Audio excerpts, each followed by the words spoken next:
So hello students, welcome back to our channel NEET Foundation 9th and 10th. My name is Sachina and I've done my masters in physics and इस channel पे मैं आपको क्या पढ़ाती हूँ, physics and chemistry. ठीक है, अब देखो जितने भी न्यू स्टूडेंट्स आए हैं जो कि हमारी वीडियो को पहली बार देख रहे हैं, you can do one thing, और वो आप क्या कर सकते हैं। देखो वीडियो के नीचे आप देखेंगे तो इस तरीके से आपको सब्सक्राइब का ऑप्शन दिखाई देगा।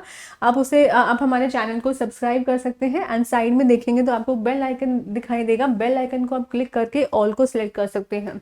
इससे होगा कि हमारी जितनी भी वीडियोस हैं वो सारी की सारी ऑन टाइम जो है वो आपको मिलती रहेंगी एंड कोई भी वीडियो जो है आपकी मिस आउट नहीं होगी। तो मेक श्योर कि आप हमारे चैनल को सब्सक्राइब करें।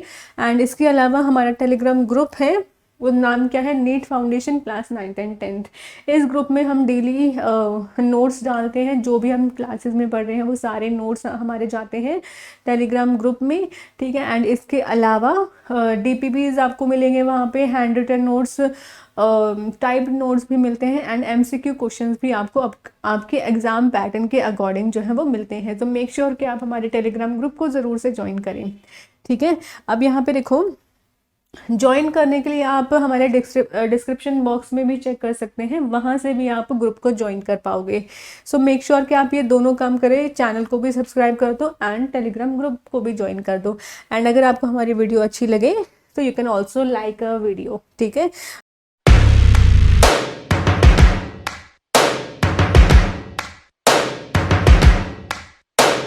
हम क्लास 9th का एक चैप्टर कंटिन्यू कर रहे हैं। नाम क्या है चैप्टर का? चैप्टर नंबर 4 है स्ट्रक्चर ऑफ द एटम। ठीक है, ये चैप्टर हम कंटिन्यू कर रहे हैं एंड आज जो है वो हमारा क्या है, लास्ट लेक्चर है जो कि हम पढ़ने वाले हैं। आज ये चैप्टर जो आपका कंप्लीट होने वाला है। ठीक है, तो इससे पहले के जितने भी वीडियोस हैं उसमें ये चैप्टर जो है वो मैंने पूरे अच्छे से आपको समझाया है। तो अगर आपने वो वीडियोस अभी तक नहीं देखी हैं तो मेक श्योर कीजिए कि वो सारा का सारा चैप्टर जो है, सारी की सारी वीडियोस जो है आप देख लें, ताकि चैप्टर जो है आपको अच्छे से समझ में आए। ठीक है, तो चलिए अभी हम आज की अपनी क्लास जो है वो स्टार्ट करते हैं। एंड आज का हमारा टॉपिक क्या है? आइसोटोप्स। हम किसके बारे में बात करने वाले हैं? आइसोटोप्स के बारे में स्टार्ट करने वाले हैं। ठीक है, अब यहाँ पे देखो, आइसोटोप्स होते क्या है? दो चीज़ें होती हैं, आइसोटोप्स एंड आइसोबार्स। ठीक है, तो दोनों के बारे में हम पढ़ेंगे क्या होता है। अब देखो, इन nature a number of atoms of some elements have been identified which have the same atomic number but different mass number। यानी कि देखो यहाँ पे नेचर में कुछ एलिमेंट्स के एटम्स ऐसे हैं जिनका मास तो सेम रहे, जिनका एटॉमिक नंबर तो सेम रहेगा लेकिन डिफरेंट मास नंबर रहेगा। जैसे फॉर एग्जांपल ले लो, हमारा एक एलिमेंट है एक्स।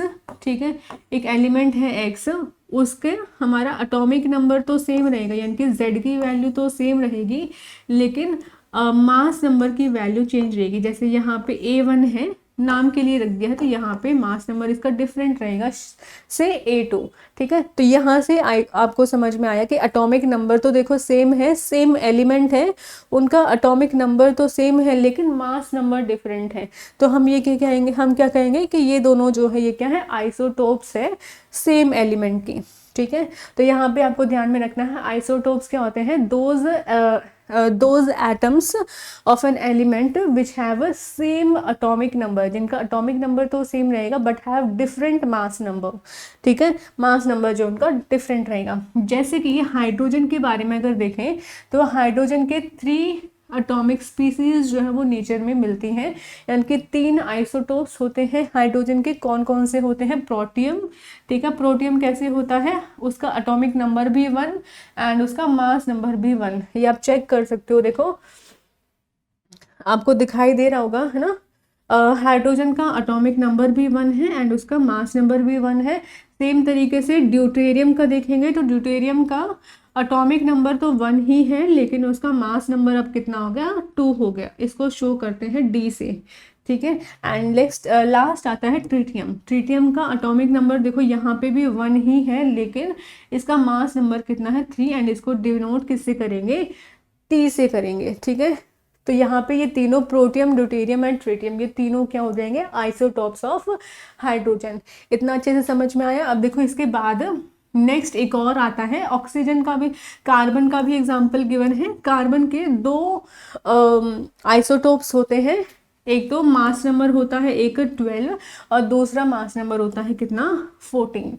एटॉमिक नंबर देखो दोनों के 6 है, लेकिन एक का मास नंबर कितना है 12 और एक का मास नंबर कितना है 14 है। सेम तरीके से क्लोरीन के भी दो आइसोटोप्स हैं, ठीक है। कौन कौन से? एक मास नंबर है आपको मिलेगा 37 और एक मास नंबर मिलेगा 35 एंड एक आपको मिलेगा 37, ठीक है। अब यहाँ पे इतना समझ में आया, देखो ये आया। अब इतना हमें समझ में आया। अब देखो many elements consist of a mixture of isotopes.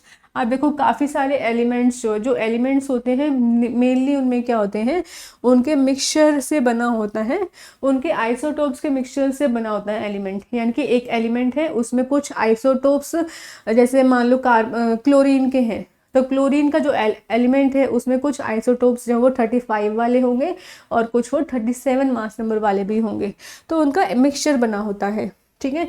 और देखो the chemical properties of isotopes are similar but their physical properties are different. इसका मीनिंग क्या हुआ, जो आइसोटोप्स होते हैं उनकी केमिकल प्रॉपर्टीज तो सेम रहती है, लेकिन उनके जो फिजिकल प्रॉपर्टीज होते हैं वो डिफरेंट होती हैं। अब यहाँ पे देखो हमने ये समझा कि जो आइसोटोप्स होते हैं उनका मास नंबर डिफरेंट रहता है, यानी कि मास नंबर डिफरेंट है। एक का जैसे क्लोरीन का एग्जांपल हो तो एक का 37 है तो दूसरे का कितना है 37। तो यहाँ पे हम क्या निकाल सकते हैं, एवरेज मास निकाल सकते हैं, ठीक है। एवरेज एटॉमिक मास हम कैसे निकाल सकते हैं, जैसे एग्जांपल देखो, the average atomic mass of chlorine atom on the basis of above data will be. अब देखो नॉर्मली होता क्या है, अगर क्लोरीन के बारे में देखेंगे तो यहाँ पे क्लोरीन जो है 35 यूनिट और 37 यूनिट जो है वो जो मिलता है नेचर में वो 3:1 के रेशो में मिलता है, ठीक है। यानी कि अगर 3 एटम्स हमें 35 वाले मिलेंगे तो बदले में एक एटम हमें मिलेगा 37 वाला। तो यहाँ से आपको समझ में आ रहा है कि 35 वाला जो है वो ऑलमोस्ट 75% मिलता है नेचर में, एंड जो 37 वाला है वो कितना मिलता है, सिर्फ 25%। तो यहाँ से हम क्या निकाल सकते हैं, atomic mass, average atomic mass निकाल सकते हैं। इसके लिए मैं एक छोटा सा फॉर्मूला आपको लिखा देती हूँ। क्या फॉर्मूला है, देखो इसको आप इस फॉर्मूले को यूज़ करके आप किसी का भी एवरेज एटॉमिक मास निकाल सकते हैं, ठीक है। फॉर्मूला क्या है, देखो यहाँ पे A1, ठीक है, into N1 plus A2 into N2, ठीक है। यहाँ पे ये हो गया आपका, ठीक है, हाँ ये हो गया आपका फॉर्मूला। यहाँ पे A1 क्या है, एटॉमिक मास फर्स्ट आइसोटोप का, A2 क्या है, एटॉमिक मास सेकेंड आइसोटोप का, और N1 N2 क्या है कि नेचर में कितने परसेंटेज में वो मिलते हैं, ठीक है, कितने परसेंट में, कितने फ्रैक्शन में मिलते हैं वो। जैसे नाइट्रोजन, जैसे यहाँ पे क्लोरीन जो है 35 वाला वो 75% मिलता है, तो इसका फ्रैक्शन कितना हो गया 3/4, है ना। ऐसे ही N2 जो है 37 वाला वो 25% ही मिलता है, तो उसका फ्रैक्शन कितना हो जाएगा 1/4। तो यहाँ से हम क्लोरीन का एवरेज एटॉमिक मास निकाल सकते हैं, कितना आएगा 35 जो है वो 75 टाइम्स परसेंट मिलता है, यानी कि 75/100 फ्रैक्शन निकाल दिया। एंड A2 जो है जो 37 वाला है वो कितना मिलता है 25% मिलता है, तो 25/100 हो जाएगा, ठीक है। इतना अच्छे से समझ में आया। देखो अब इसको सॉल्व कर देंगे, सिर्फ इसको सॉल्व करना है।